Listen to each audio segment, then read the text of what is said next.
آج اس موضوع پر گفتگو کریں گے، رمضان المبارک کے بعد کی منصوبہ بندی۔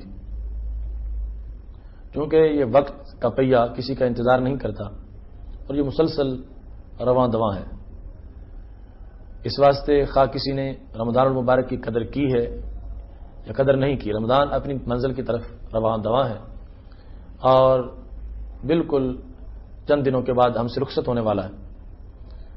تو ہمیں رمضان المبارک کے بعد کی جو صورتحال ہے اسے پیش نظر رکھنا چاہیے، اس واسطے کہ اب تو شیطانوں کو باندھا گیا ہے اور جو ہی رمضان المبارک گزرتا جائے گا شیطانوں کو کھول دیا جائے گا، اور وہ اتنی دیر جو شیطان جکڑا رہا اسے غصہ بھی ہوگا اور وہ چاہے گا کہ میں پہلے دن ہی اس مسلمان کو شکست دوں۔ اور پھر آپ دیکھتے ہیں عید کے دن ہی ہر طرف میوزک، گانا بجانا اور یعنی فحاشی اور قباح کا ارتکاب شروع ہو جاتا ہے۔ ہم یہ چاہتے ہیں کہ رمضان المبارک کے گزر جانے کے ساتھ ساتھ ہمیں مستقبل کے لیے بھی ایسا لاہ عمل تیار کرنا چاہیے کہ جس سے جو کچھ ہم نے کمایا ہے اسے کوئی چوری نہ کر سکے اور وہ ضائع نہ ہو۔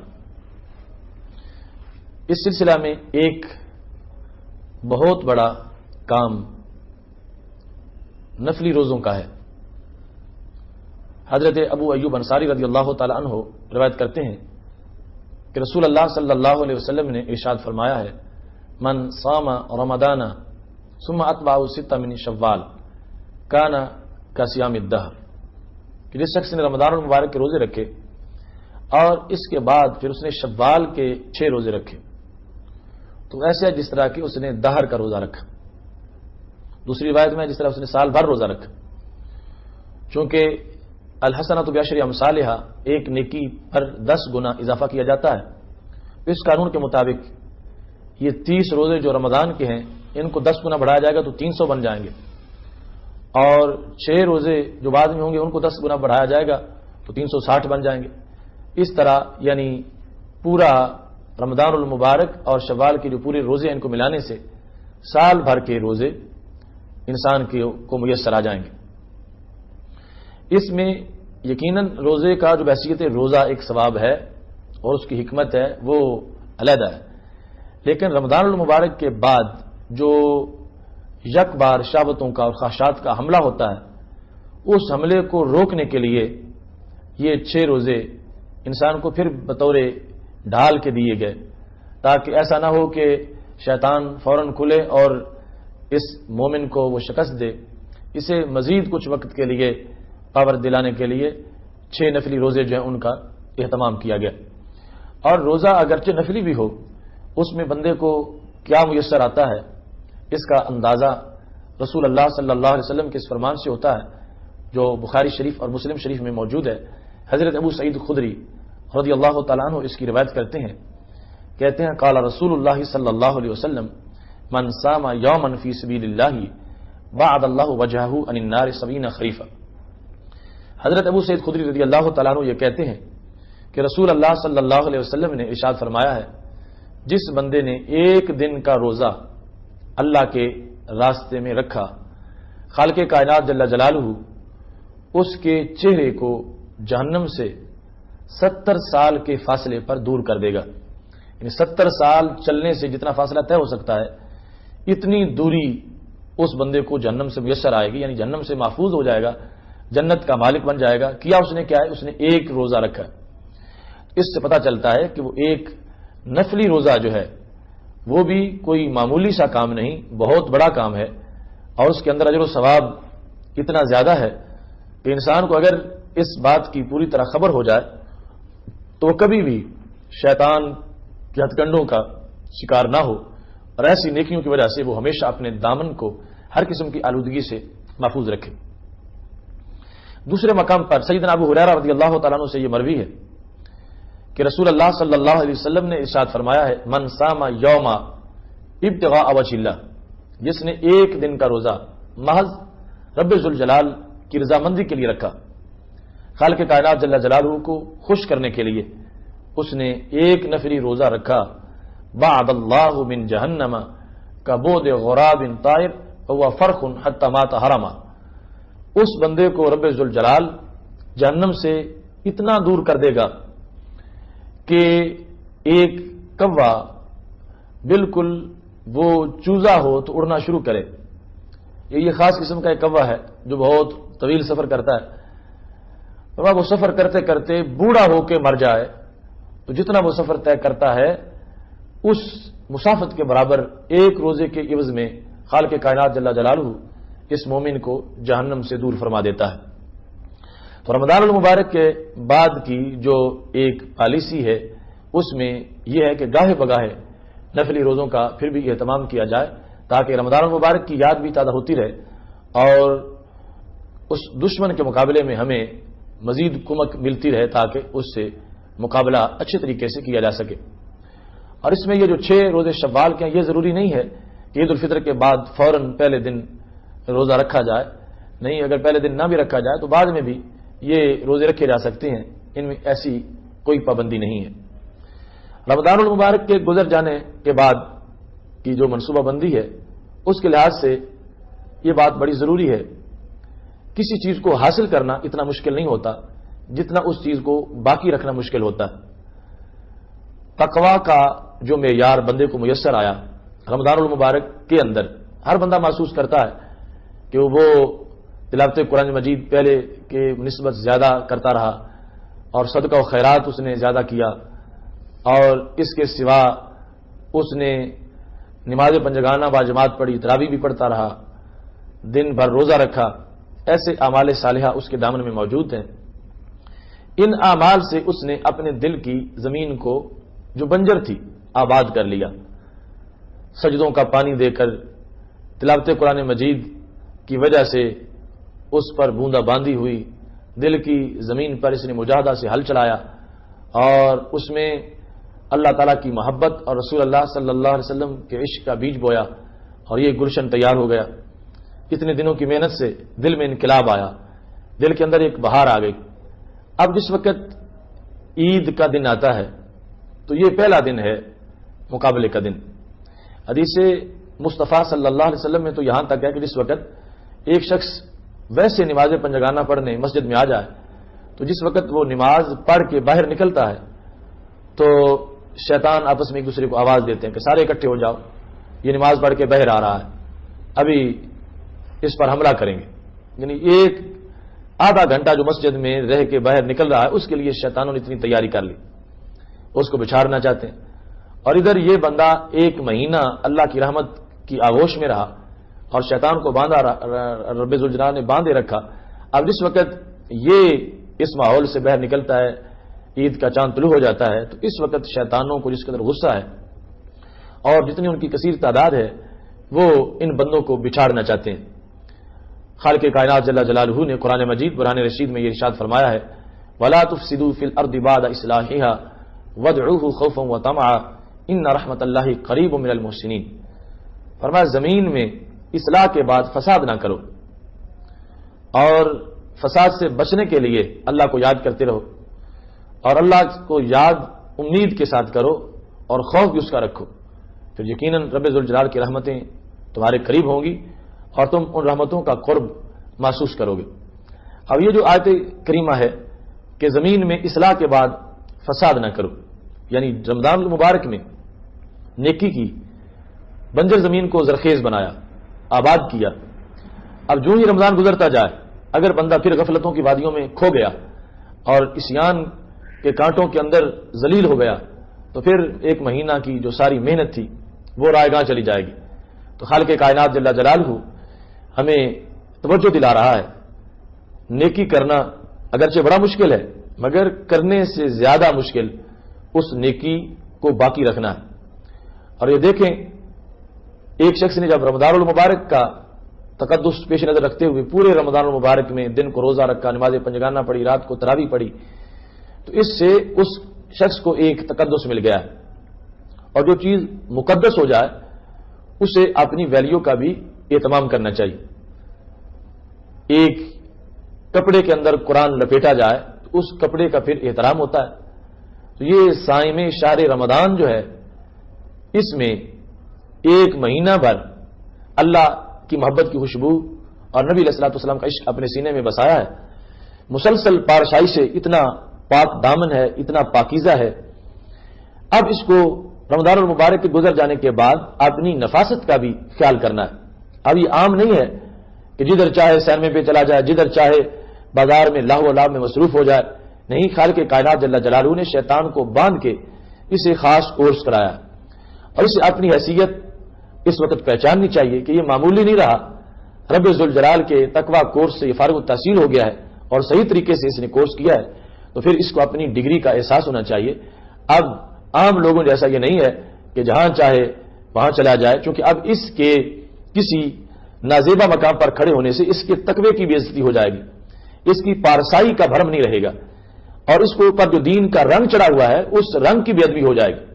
اس واسطے سمجھا دیا گیا صائم شہر رمضان کو کہ رمضان المبارک میں محبتوں سے روزے رکھنے والوں، اب اپنا تم نے اہتمام بھی کرنا ہے اور اپنے آپ کو ہر آلودگی کی جگہ سے بچا کے رکھنا ہے. اور جہاں پر بھی شیطان کا گند ہے، خواہ وہ کسی شکل میں ہو، وہ بد عقیدگی کی شکل میں ہو، بد عملی کی شکل میں ہو، اس سے اپنے آپ کو بچا کے رکھنا یہ تم پہ لازم ہے. تو رمضان المبارک کے بعد کی پالیسی کے لحاظ سے اس آیت کریمہ کو اپنے پیش نظر رکھنا چاہیے، اور جس قدر اصلاح ہو چکی ہے اس سے نیچے نہیں گریڈ جانا چاہیے، اس سے آگے کام ہونا چاہیے. قرآن مجید برہان رشید میں خالق کائنات جل جلالہ نے ایک عورت کا تذکرہ کیا جس کا نام جعیرانہ تھا، جس کے نام پر آج وہ جعیرانہ جگہ مشہور ہے جہاں سے بڑے عمرے کا احرام باندھا جاتا ہے. تو وہ عورت کیا کرتی تھی؟ دن بھر سود کاٹتی رہتی تھی. تو بڑی محنت، بڑی مشقت سے وہ سب کچھ کرتی تھی، لیکن جب شام کا وقت ہوتا تھا تو اپنا کاٹا ہوا سب سود جو تھا اس کو توڑ دیتی تھی، سب دھاگے توڑ دیتی تھی. تو وہ مشہور تھی کہ وہ احمق ہے، پاگل ہے، اور دن بھر کی کمائی کو وہ رائیگاں کر دیتی ہے. خالق کائنات جل جلالہ نے کتنے خوبصورت اسلوب کے اندر یہ کہا، وَلَا تَكُونُوا كَالَّتِي نَقَضَتْ غَزْلَهَا مِن بَعْدِ قُوَّةٍ أَنْكَاثًا. فرمایا تم اس عورت کی طرف نہ بن جاؤ، اس عورت کی طرح، وَلَا تَكُونُوا كَالَّتِي نَقَضَتْ غَزْلَهَا، جس نے اپنا کاٹا ہوا توڑ دیا، صحیح بنایا اور پھر توڑ دیا. اس نے محنت رائیگاں کر دی اور اس نے اپنی کمائی پہ خود پانی پھیر دیا. فرمایا ایسے ہی رمضان المبارک میں تم نے ایک ایک دھاگا حیا کے لباس کا اکٹھا کیا اور پھر شرم و حیا کا پیرہن تمہیں میسر آیا. ایک ایک دھاگے سے تقوی کا لباس تم نے بنایا اور پھر لباس تقوی تجھے میسر آیا. تم نے بڑی محنتوں سے، مشقتوں سے اور مجاہدوں سے دل سے ہرس، خواہش، ہوا کے کانٹے نکالے. اور اب ایسا نہ ہو کہ ایک بار صفائی کرنے کے بعد تم پھر غافل ہو جاؤ اور غفلت کی وجہ سے جو کچھ کمایا ہوا تھا وہ سارے کا سارا نقصان ہو جائے. چونکہ رب ذوالجلال کو اپنے بندے سے بڑا پیار ہے، اس واسطے خالق کائنات جل جلالہ یہ نہیں چاہتا کہ بندہ خواہ مخواہ لٹ جائے، رسوا ہو جائے. تو رمضان المبارک کے بعد آنے والے جو دن ہیں وہ یوں سمجھو چلچلاتی دھوپ ہے گناہوں کی، اور یہ روزے کا ننھا منھا پودا تمہارے دل کی آغوش میں موجود ہے. اگر اس کو گناہوں کی تیز دھوپ لگ گئی تو یہ پودا مرجھا جائے گا، یہ شجر اور تناور درخت نہیں بن سکے گا اور اس کا سایہ پھر مؤثر نہیں آئے گا. اور اگر تم اس کو اس دھوپ سے بچا کے رکھو گے تو یہ بڑا ہو جائے گا. آئندہ سال مزید جب کورس کرو گے، اس کی جڑوں کو پانی دو گے نماز روزہ پڑھ کے، تو مزید بڑا ہوتا چلا جائے گا. اس بنیاد پر کبھی بھی رمضان المبارک کے بعد کے حالات کو صرف نظر ان سے نہیں کرنا چاہیے، چونکہ کھلا ہوا شیطان حملہ کرے گا تو پارسا بندے کی پارسائی کا شیطان پہ اثر ہوتا ہے. اس واسطے ہی رسول اللہ صلی اللہ علیہ وسلم نے ارشاد فرمایا ہے، ان الشیطان یفر من ذل عمر، کہ شیطان حضرت عمر رضی اللہ تعالی عنہ کے سائے کو دیکھ کر بھی بھاگ جاتا ہے. تو یہ ان کے دل کی پارسائی ہے، تقوی ہے، پرہیزگاری ہے. تو جو اعلیٰ درجے کی پرہیزگاری رمضان المبارک میں حاصل کر لے گا، یقیناً اس کو دیکھ کر بھی شیطان کے پاؤں نہیں جمیں گے، شیطان بھاگ جائے گا. اور جس قدر ایمانی پاور بندے کے اندر ہوتی ہے، شیطان اسی طرح سمٹتا جاتا ہے. اس واسطے اللہ کے اولیاء کے سامنے اس کی حیثیت چڑیا سی بن جاتی ہے اور عام لوگوں کے سامنے پھولتا جاتا ہے تو پہاڑوں جیسا ہو جاتا ہے. تو یہ سارے کا سارا مدار اندر کی نیکی، تقوی اور پرہیزگاری پر ہے۔ اس لیے آج ضروری ہے کہ جب رمضان المبارک ہم سے رخصت ہوتا جا رہا ہے، ہم رمضان المبارک کی جدائی کا صدمہ اور غم بھی اگرچہ محسوس کر رہے ہیں، اور یہ ہونا بھی چاہیے کہ جس کے ساتھ اتنے دن گزارے ہیں، اب ایک سال کا درمیان میں گیپ آ جائے گا، 11 مہینے درمیان میں آ جائیں گے، لیکن اس کے ساتھ ساتھ ہمیں رمضان المبارک کا جو تبرک ہے اسے سنبھالنے کی بھی کوشش کرنی ہے۔ یہ جو اثرات چھوڑ کے ہمارے اندر جا رہا ہے وہ رمضان المبارک کی ہمارے پاس علامت ہے، وہ اثرات رمضان المبارک کا ہمارے پاس تحفہ ہے، اور وہ اثرات رمضان المبارک کی ہمارے پاس نشانی ہے۔ تو جب بھی رمضان المبارک کے بارے میں ہجر ستائے، جدائی محسوس ہونے لگے، تو پھر اس تقوی کو دیکھو جو دل میں رمضان نے پیدا کیا، اس دل کی نرمی اور بندگی کے اس ذوق اور لذت کی طرف دیکھو جو رمضان المبارک نے اپنے روزے دار کو عطا فرمایا ہے۔ اس موقع پر ہمیں یہ بھی خیال کرنا چاہیے، تب جا کے استقامت ملے گی کہ رب ذوالجلال نے ہمارے آقا حضرت محمد مصطفیٰ صلی اللہ علیہ وسلم کو جس وقت حضرت جبریل علیہ السلام کو بھیج کر اور حضرت اسرائیل علیہ السلام کو بھیج کر خالق کائنات جل جلالہ نے اختیار دیا تھا کہ محبوب مرضی ہے تو دنیا میں رہو اور مرضی ہے تو میرے پاس آ جاؤ، ہمارے محبوب صلی اللہ علیہ وسلم نے حضرت جبریل علیہ السلام سے متعدد سوال کیے۔ وہ سوالات اپنی امت کے بارے میں تھے، جن میں ایک سوال یہ تھا، من لصومی شہر رمضان من بعدی، اے جبریل میں دنیا سے چلا تو جاؤں مگر میرے بعد میری امت کے روزے داروں کا پرسان حال کون ہوگا؟ ان کے سر پہ دست شفقت کون رکھے گا؟ ان کی نگہبانی کون کرے گا؟ ان کے ساتھ ہمدردی کون کرے گا؟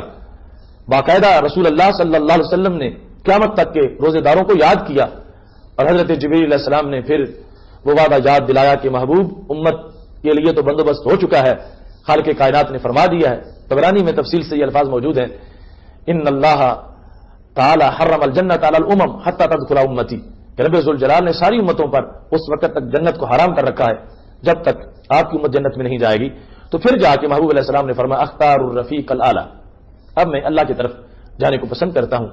تو رخصت ہوتے ہوئے رمضان کے ساتھ ہمیں رسول اللہ صلی اللہ علیہ وسلم کے دربار میں صلاۃ والسلام کا نذرانہ بھی ضرور پیش کرنا چاہیے کہ جن کے صدقے ایمان اور عرفان کی عظمتیں میسر آئی ہیں، انہیں کبھی بھی بھولنا نہیں چاہیے، جو ہمیں کبھی نہیں بھولے اور ہر موقع پر یاد رکھا، اور اللہ تعالیٰ سے خصوصی رحمتوں کا ہمارے لیے اہتمام کیا۔ آخر میں ناظرین آپ کی توجہ بالخصوص رسول اللہ صلی اللہ علیہ وسلم کے دو فرمودات کی طرف مبذول کرانا چاہتا ہوں۔ ایک تو یہ کہ ہمارے آقا صلی اللہ علیہ وسلم نے فرمایا لکل شیء زکات و زکات الجسد الصوم، ہر چیز کی ایک زکات ہوتی ہے اور جسم کی زکات روزہ ہے۔ اب زکات نکلنے سے جسم ستھرا ہوا، زکات جب مال کی نکل جاتی ہے تو پیچھے نظافت اور طہارت آ جاتی ہے۔ تو اب یہ ہے تقاضا رمضان المبارک کے گزر جانے کے بعد کہ اگر دوبارہ جسم نے گندگی میں ڈوب جانا ہے اور دوبارہ اس نے غلاظت میں ملوث ہو جانا ہے تو پھر زکات نکالنے کا فائدہ کیا ہوگا؟ زکات نکالنے کا فائدہ یہ ہے کہ جو جسم کو طہارت مل گئی ہے اس طہارت کو برقرار رکھا جائے اور اس میں کوئی فرق نہ آنے دیا جائے۔ ایسے ہی رسول اللہ صلی اللہ علیہ وسلم نے فرمایا لکل شیء باب، ہر چیز کا ایک دروازہ ہوتا ہے، وباب العبادت الصوم، عبادت کا دروازہ روزہ ہے۔ تو پتہ کیا چلا، رمضان المبارک کے روزے رکھ کے بندہ عبادت کے دروازے تک پہنچ گیا ہے، دروازے پر جا کے پھر واپس مڑ جانا، دروازے پر جا کے پھر پلٹ آنا، اس سے زیادہ اور حماقت کیا ہو سکتی ہے؟ دور دراز کا سفر طے کر کے روزے کے مجاہدے اور مشقت کو برداشت کر کے جس وقت عبادت کے دروازے تک پہنچ چکے ہیں ہم، تو پھر آگے تو اس سے راہیں مزید کھلیں گی اور مزید عزتیں ملیں گی انشاءاللہ، اور مزید نور ملے گا اور عبادت کا سرور ملے گا، اور مختلف عبادات کی طرف یہ روزہ ہمیں پہنچائے گا۔ تو یہ سب کچھ تبھی ہو سکے گا کہ ہم جو کمایا ہے اس کی نگہبانی کریں گے اور اس کی پاسبانی کریں گے۔ میری دعا ہے رب ذوالجلال رمضان المبارک کے ان لمحات میں کہ جب ہم سے جدا ہوتا جا رہا ہے، خالق کائنات جل جلالہ ہمیں اپنے مستقبل کو محفوظ رکھنے کی توفیق عطا فرمائے، اور جو کچھ ہم روزے کی شکل میں ہم نے کیا، اللہ ہمارے عمل سے کہیں زیادہ ہمیں جزا عطا فرمائے، اور پھر آئندہ کے لیے اس کو محفوظ رکھنے کی بھی توفیق عطا فرمائے، تاکہ اگلے رمضان المبارک میں اس سے آگے کا سفر کیا جا سکے۔ وآخر دعوانا